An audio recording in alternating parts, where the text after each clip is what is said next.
I'd like to say to the courts that Shanann, Bella, and Nico love and caring people.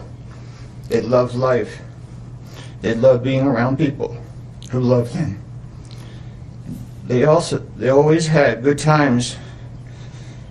This is the first time they went to the beach this year, and they loved it.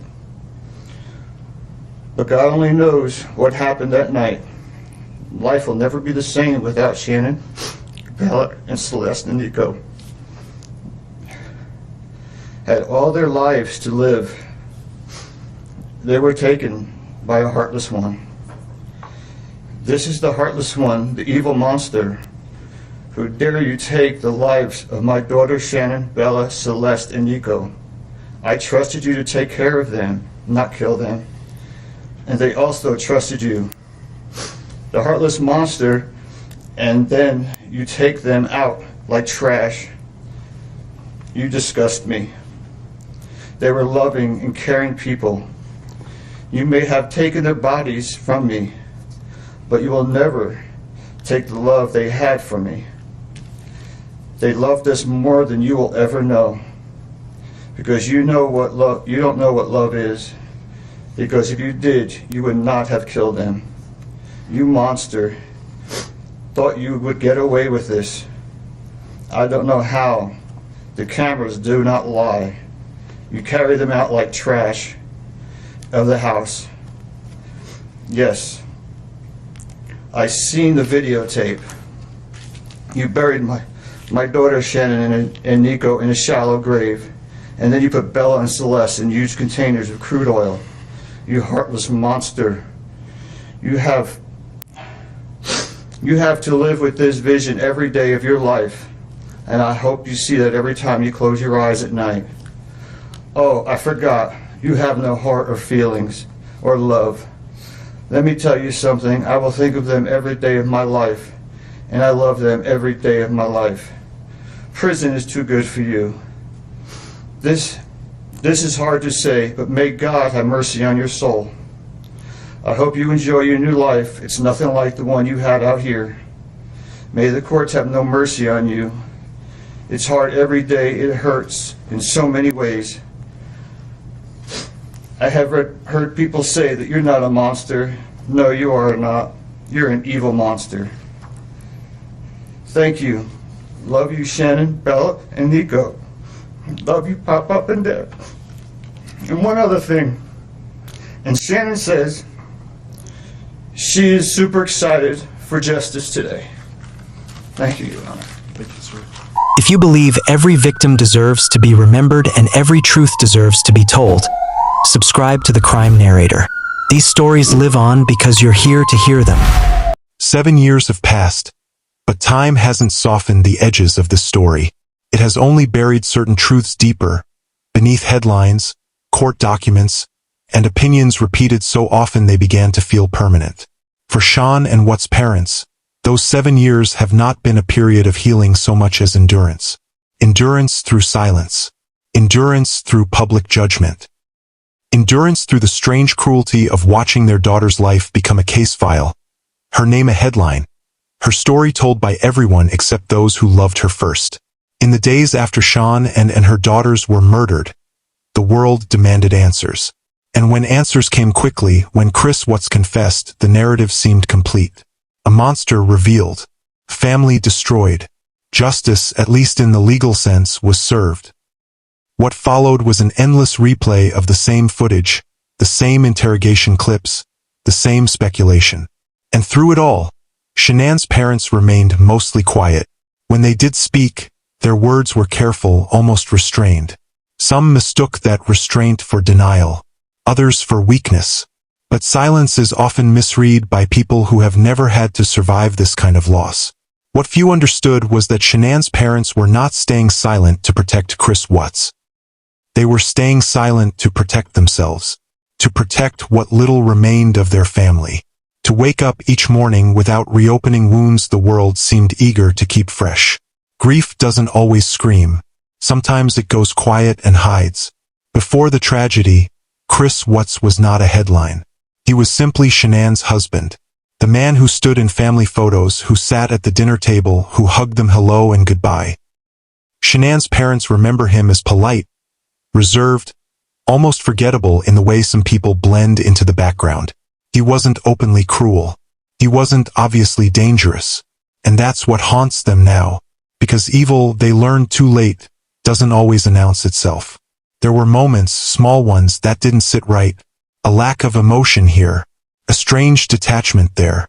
But hindsight has a way of sharpening memories, turning vague discomfort into clear warning signs. At the time, those moments were easy to dismiss. After all, Shanann loved him. She trusted him.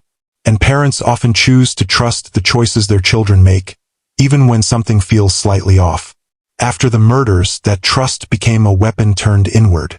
Every interaction replayed. Every conversation dissected. Every missed instinct felt like a failure. But grief doesn't follow logic. It feeds on what-ifs and if-onlys, looping endlessly when the world has already moved on to its next story. As the years passed, public perception hardened. Online discussions picked apart Shanann's life, her personality, her marriage. Her parents watched strangers rewrite their daughter's story with confidence and cruelty, turning her into an object lesson instead of a human being. And still, they stayed quiet.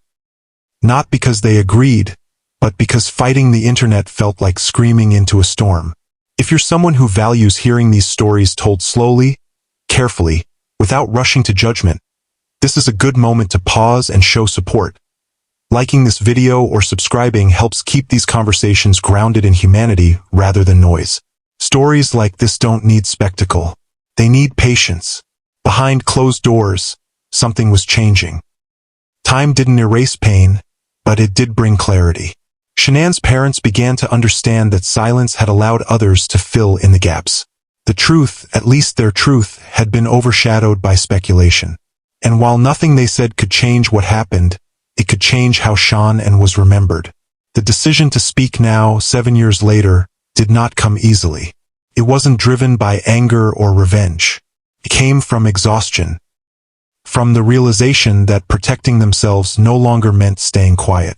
That honoring their daughter meant reclaiming her story, even if it reopened wounds they had spent years trying to close. They are not looking to shock the world. They are not revealing secrets that will rewrite court transcripts. What they are offering is something far more unsettling in its simplicity. Perspective. The slow, painful understanding that truth is often quieter than lies, and far harder to carry. And as this chapter closes, one thing becomes clear. Their silence was never acceptance. It was survival. But survival has its limits. And after 7 years, Shanann Watts' parents have reached the moment where speaking feels less painful than staying quiet. When Shanann Watts' parents finally began to speak, it wasn't with raised voices or dramatic accusations. It was careful, measured, as if every word had to pass through 7 years of grief before it was allowed to leave their mouths. They didn't sit down to expose Chris Watts to the world. He had already done that himself. What they wanted was to explain something far more personal. How the truth looks when you're standing inside it, not watching from the outside. For years, they replayed their memories of Chris, not searching for proof of guilt, but searching for understanding. They remembered how he rarely met their eyes for long, how conversations with him felt shallow, almost rehearsed. At the time, it seemed like shyness. Now it felt like absence. Not just emotional distance, but a hollow space where connection should have been. And that realization didn't bring relief. It brought guilt, because they had seen it, and they had chosen not to name it. They talked about the warning signs people always ask about, the ones everyone assumes were obvious. But nothing about Chris Watts felt obvious then. He wasn't explosive. He didn't isolate Shanann in ways that screamed danger. He simply withdrew. He faded. And sometimes that kind of quiet is easier to ignore than outright cruelty. Shanann's parents admitted that they mistook his detachment for stress, for exhaustion, for the pressure of family life. After all, many marriages struggle. No one expects the struggle to end in annihilation. What hurt the most was realizing how normal he seemed right up until the end. The polite texts, the controlled tone, The way he could speak about his family without emotion, without alarm. That calmness, once interpreted as steadiness, became unbearable in hindsight. Because calm, they learned, is not the same as care. As they spoke more openly, another truth surfaced. One that made the silence of the past 7 years feel heavier. They had been afraid. Not of Chris Watts himself, but of what the world would do with their words. Afraid that anything they said would be twisted, dissected, or used to blame Shanann. And they were right to be afraid.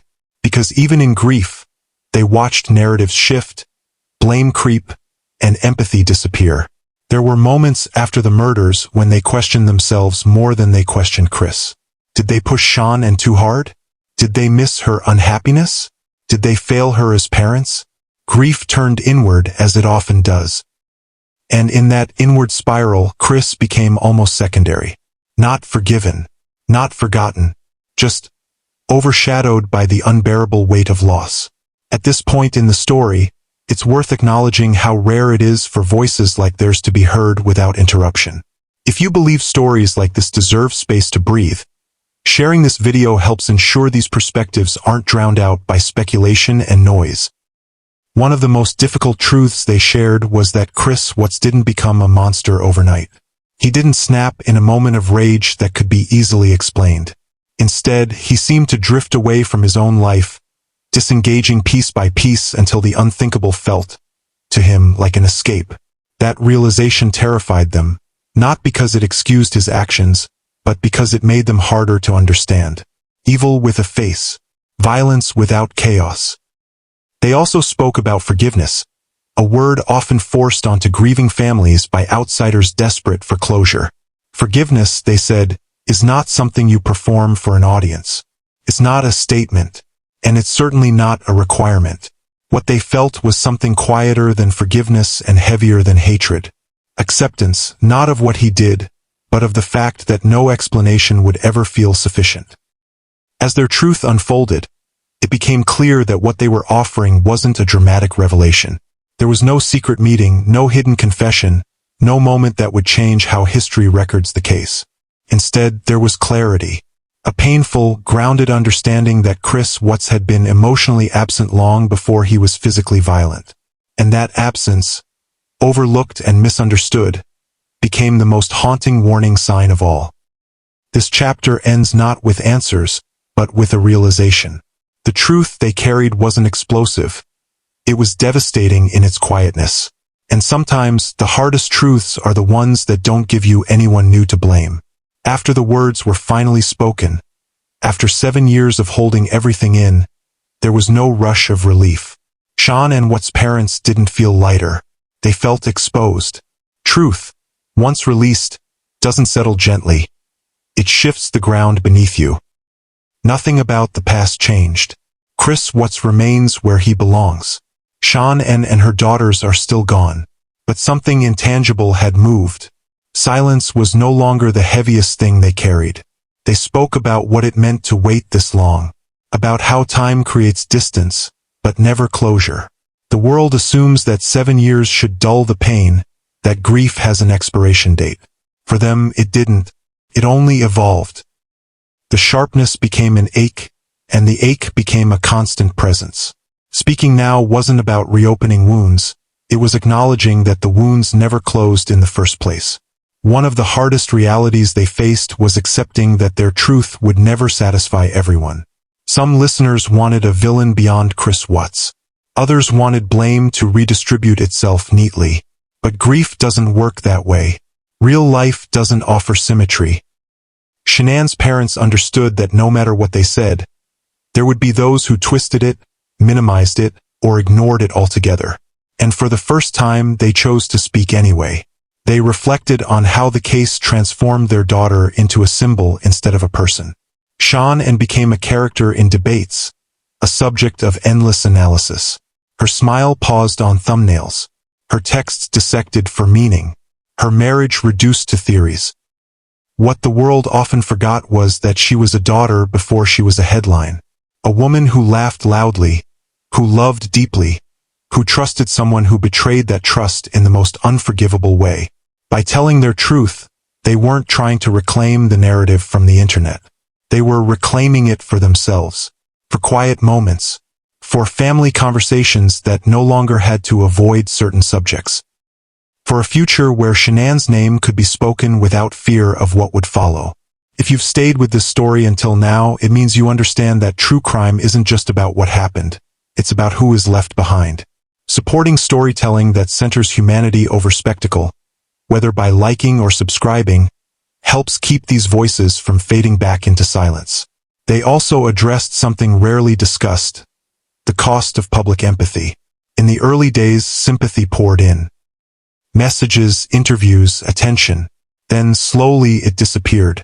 Grief became old news, and they were left to navigate anniversaries and memories alone. That disappearance, they said, hurt almost as much as the scrutiny, because it reminded them that the world moves on, even when you can't. As they look back now, there is no sense of triumph in finally speaking. No closure. Only a quiet resolve. They cannot control how Chris Watts is remembered, or how the case is discussed. But they can control how Shanann is honored in their own words. Not as a cautionary tale, not as a collection of mistakes, but as a life that mattered. The truth they shared does not rewrite the past. It doesn't offer justice beyond what the courts already delivered. But it refuses to let silence be mistaken for acceptance. It refuses to let speculation replace memory. And it draws a boundary between entertainment and reality. In the end, Shanann Watts' parents are not asking the world to understand everything. They are asking it to remember one thing clearly. Behind every true crime story is a family that never gets an ending, only an after. And as the story closes, the truth lingers, not as a revelation, but as a reminder that sometimes the most powerful thing a grieving family can do is speak, not to change history, but to make sure it doesn't forget who was lost.